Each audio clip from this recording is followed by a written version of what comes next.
It was exciting. You had to see it to believe it. It alters the way we thought throughout the world. It changed your life. It was hell on earth for me. Who will keep our histories alive, our stories alive, what we all went through? 70 years ago, over 150,000 Allied soldiers landed in Normandy in the course of a single day. D-Day, 6th of June 1944. Their task was to liberate Europe. It was the battle that changed the course of the Second World War.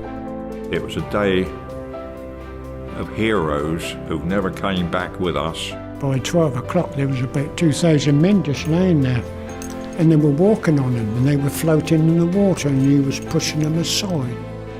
Whoever was caught up in the war, whatever discipline they were in, it changed your life.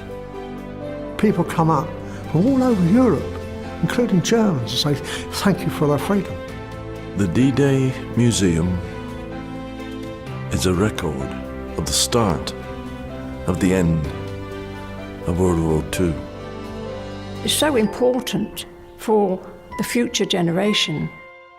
Well, they should support the museum because it touches hundreds of people's lives. It's a focus for them.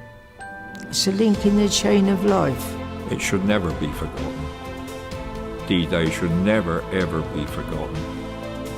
This year, the 70th anniversary of D-Day, we need your help to keep their stories alive.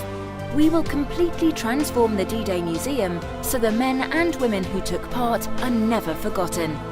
Help us raise £160,000 to achieve this.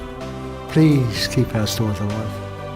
Give now by texting D-Day 44 followed by £2, £5 or £10 to 70070. Or you can donate online by visiting www.ddaymuseum.co.uk. Thank you.